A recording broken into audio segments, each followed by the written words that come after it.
Next 90 days are going to be absolutely critical.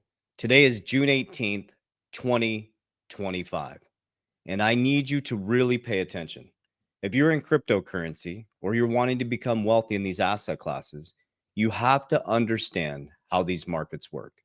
The reason why I'm doing this is because you post something like the Genius Act passed, or all this amazing news happening with Ripple and XRP, all the amazing news going on with Bitcoin, and people say, why isn't the price skyrocketing? I want you to think about this for just a moment. And before we continue, my channel is all about remaining calm, remaining stoic, and doing the opposite. When they tell you to look this way, you should always understand there's another narrative going on this way. As they told you to run from Bitcoin, we got into it. As they told us that XRP was going to collapse because SEC sued Ripple, we went deeper into it. We understand the game. They had us drunk in the Coliseum. They were clipping your coins. The Trojan horse came in. The cycle just continues. And how do you predict the future? It's not by being clairvoyant. It's by understanding that human beings, markets, and you operate in patterns. We all are in cycles, and every single human being is here to break that cycle. So if you made it this far, you're somebody who your soul is awakened to this new reality of what's coming in the new financial system, spiritually, mentally, and physically. And we are all here to transmute that. That's it. But if you keep repeating the same behaviors, if you're in here to get rich quick, that's why you keep going broke. So listen to what I'm about to say. The next 90 days, I believe there's going to be a ton of market manipulation. Now, here's why. Let's think about logic. 95% of the population has zero exposure to crypto. Out of 8 billion people in the world, only 5% has exposure. Most of them are in America. 1 out of 4 people have exposure to crypto in America. Okay. So 95% of the 8 billion people in the world do not have exposure to crypto. So write that down. 95% of the supply of Bitcoin is gone. What? What do you mean? Wait a minute. Only 5% of the population has exposure to crypto. 95% of the supply is gone. Only 5% is left. And now it's at $104,000, I think, as we're sitting here today. Maybe I could be wrong on that. $104,000, $108,000. Interesting. So most of the public doesn't have access to crypto, but all the supply is almost. Then who owns it? Well, let me share with you who owns it. Satoshi, who we don't know who that is, and it was created in 2009 at the exact same time Brazil, Russia, India, China, and South Africa came together to de-dollarize. BlackRock, Larry Fink, the largest asset manager in the world, who sits on the board of trustees for the World Economic Forum, and the World Economic Forum says you're going to own nothing and be happy by 2030.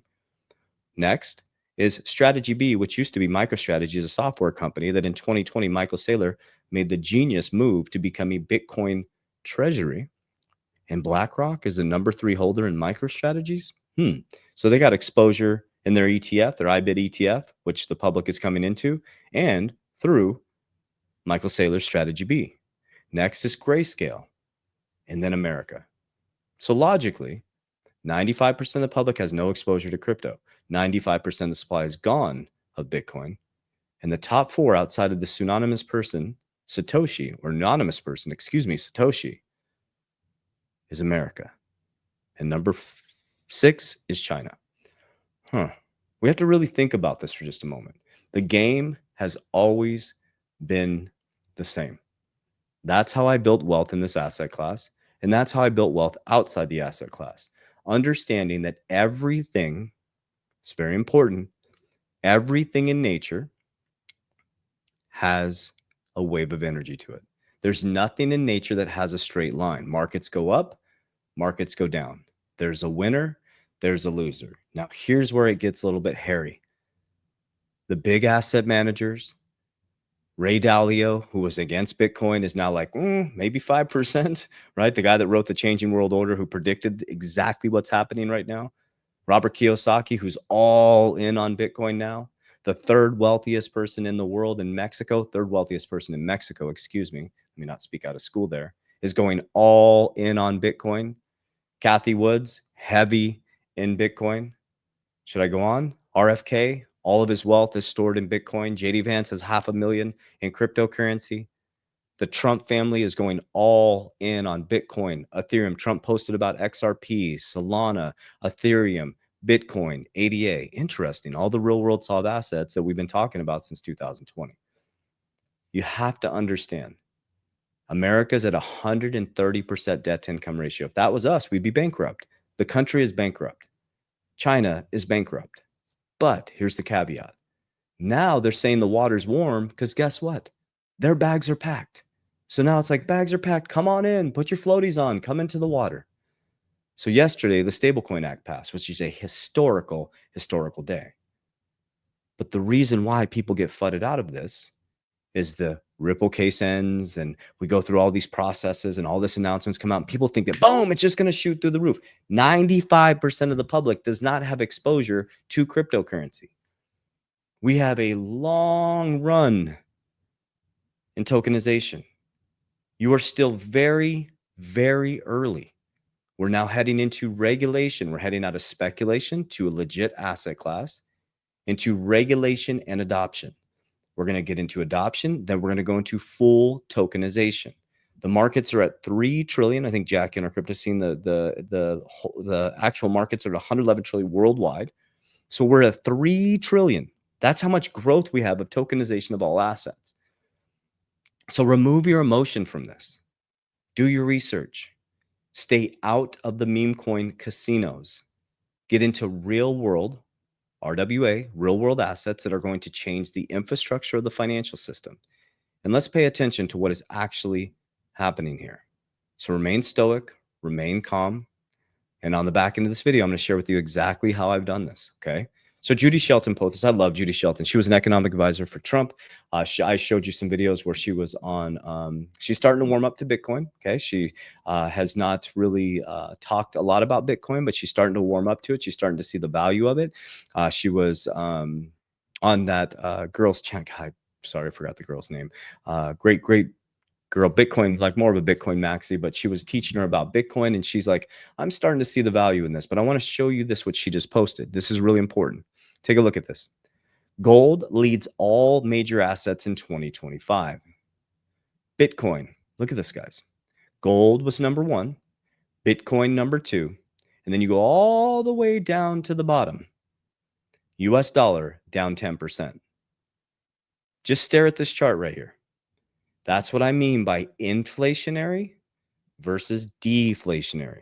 So what I do, I don't know if you can see, you guys can't see my little mouse here. I take my deflating US dollar every time I get paid and I move it up into Bitcoin and XRP.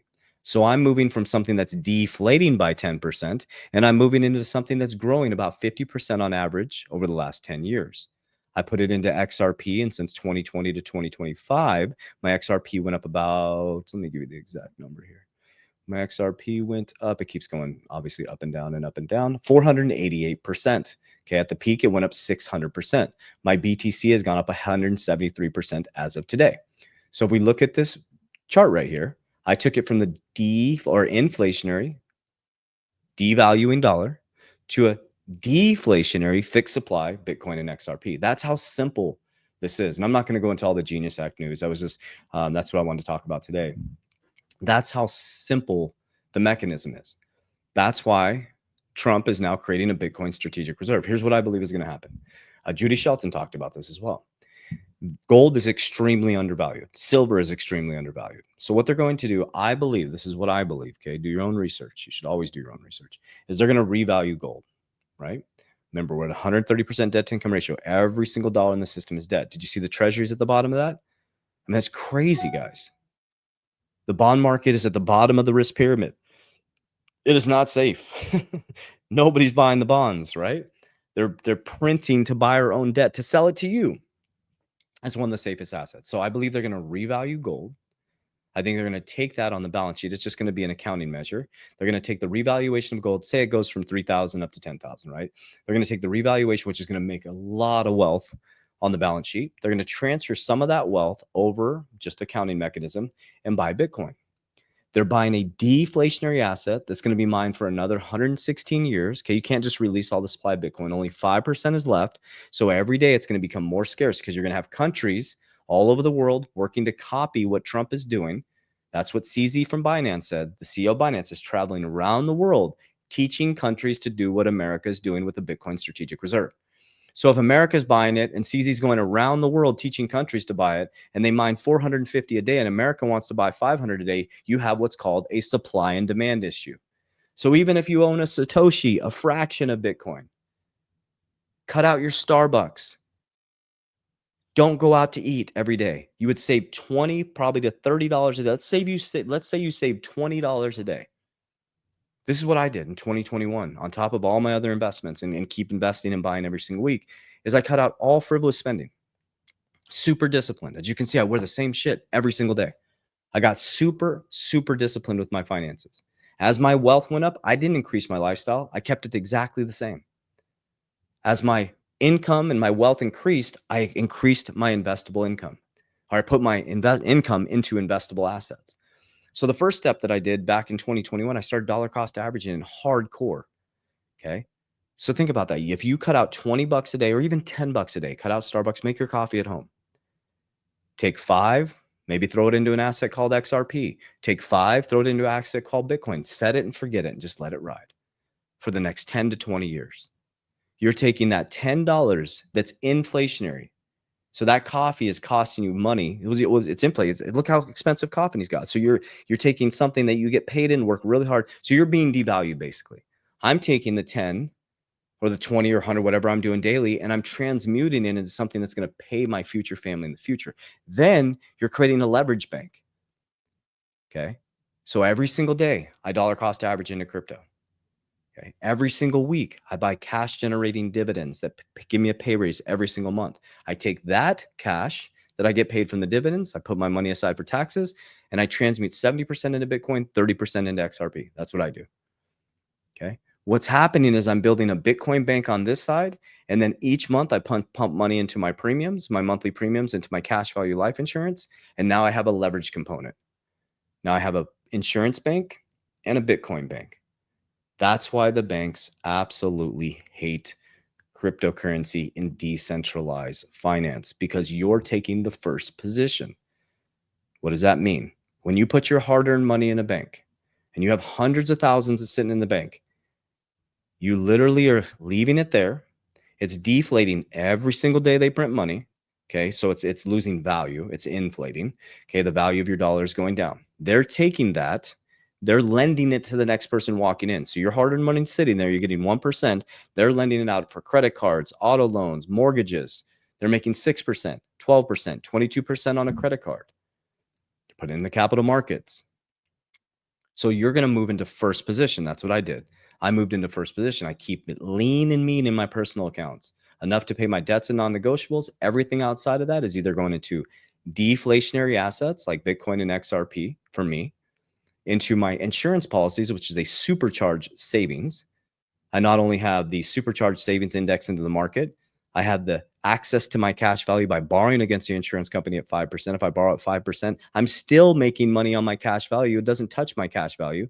So if I borrow at 5 and the markets are making 10%, I still am making 5% on my money as I take that and I beat the hurdle rate and I buy a cash generating dividend that's paying me crazy amounts of money. I'm beating the hurdle rate. I'm in first position now. That's how we have to think. Read the book, Richest Man in Babylon. Read the book, Cash Flow Quadrant, and study it over and over and over again. That's what I did. I got so fed up in the pandemic when they took away my ability to they shut our business down. I said, never again. Never again would a man or woman be able to shut down my ability to take care of my family. So I learned how these assets work. I learned that cash flow is king, not cash flow. I learned that there's deflationary assets that literally grow over time. I learned that every time they tell us to look this way, they're doing a whole nother thing this way. They're not playing the same game you are.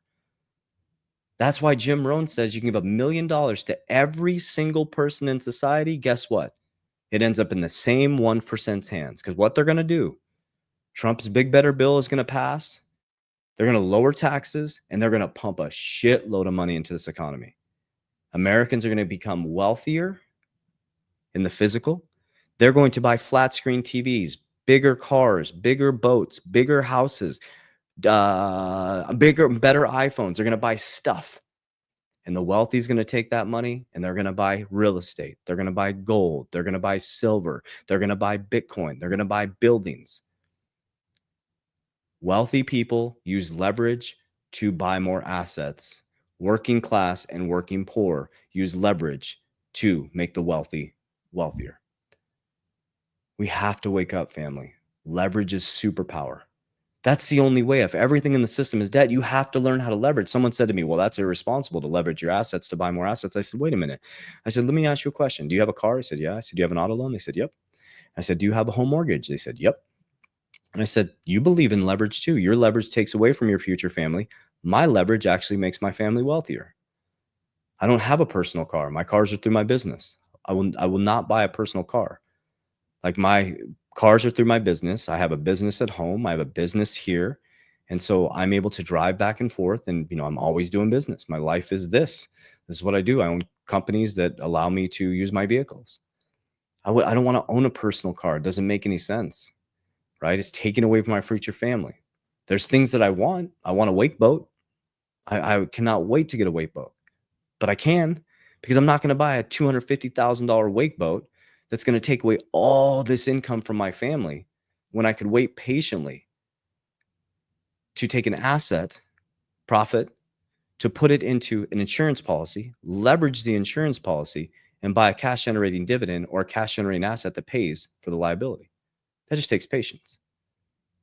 And by the time you get there, you probably don't want it. So it's very, very important to rewire your brain. If you don't, you're going to end up in the same situation. Get out of the meme coin casinos, get out of the get rich quick, stay away from the bros that are showing you the Lambos and the watches and all that stuff. And I know that's not my channel. People don't that I meet with, that's not what we're into, but it's all false narrative. It's all a highlight reel. And it's like when I see these people with, I just bought my next Lambo, I bought my next car. It's like, why are you buying how many supercars do you need? How does that make any sense? Like, that's a stressful way to live, man. Now it's different when you have somebody who's a multi-millionaire or billionaire, and they have so much money they create an asset library. That's different. But you don't see those people showing off their cars. You know what I'm saying? You don't see those people doing that type of stuff. And I don't see Patrick Bet Davis showing off his Lambos and his cars every once in a while, right? But I don't see him showing off his cars and his watches. He's grinding, he's working, right? You don't see Ray Dalio showing off his lifestyle. The guy's a billionaire. You don't see Kathy Woods showing you her lifestyle and her house and her watches. And that's not what wealth does. Wealth protects. Wealth is secret. Wealth is scarce. It doesn't want you to know how much money it has. So, man, I was going to show you guys some news, but that's what I got for you today. So I love you guys very, very, very much. A lot of people have been asking me about my exit plan. So I'm going to show you guys this really quickly. I'm actually the owner and co-founder and creator of Merlin, the smartest way to track your crypto. The reason why we created it is because so many people got wrecked in 2022. We actually had an exit plan. Okay. So we created this system here. This is Merlin. This is our dummy account here. So I want to show you guys this. So we created this is not an investment. We do not hold your crypto. It is an interface. Okay. So look at this. It brings all your exchanges into one place. See on our dummy account here, I can see all the daily gains and losses. I can see the current price. I can see my daily gains. I can see my total value. I can see my average cost basis. I can see my total gain over time. Okay. My daily gain. I can see my allocation of my portfolio. I can see my exchanges all in one place. I don't have to go to a million different places. Keep me calm, keep me stoic. And the beautiful part about it is, boom, you can set up an exit plan. That's how you win in this asset class. So I don't have to worry about if it goes up or if it goes down. Merlin sends me a text. It's like, hey, your BTC is heading up to its next target, right? I'm not exiting BTC, but I'm just giving you an example. You can put in, I'm a 50-50 exit guy. I'm not for Bitcoin. I'm holding Bitcoin forever. This is our dummy account, okay? But imagine if you're exiting 50 and it gives you 50% hold. It tells you exactly how many tokens to exit or how much Satoshis to exit, right? You can do it on any asset class. If you put in your proper tax liabilities, it tells you how much you need to save in taxes. It keeps you organized. And then also people are like, well, how do you set up an exit plan? We got you, man. We got you. Hit get started. Boom. Go right here. Johnny Crypto, this handsome man, will teach you how to do an exit plan. We show you exactly how to do an exit plan. We break down everything. We have actual personal customer service. Our team can reach out to you as well. So if you are trying to figure this out, what is an exit plan, how to properly exit these markets, Merlin, the smartest way to track your crypto, is your tool. I am the co-founder and creator of Merlin. So if you click the link down below, you can do 30 days for free. You can try it before you buy it. That's how confident we are in this tool that we have. I love you guys. I appreciate you, as we always say. Warriors, let's get your shit together. Love you guys. God bless.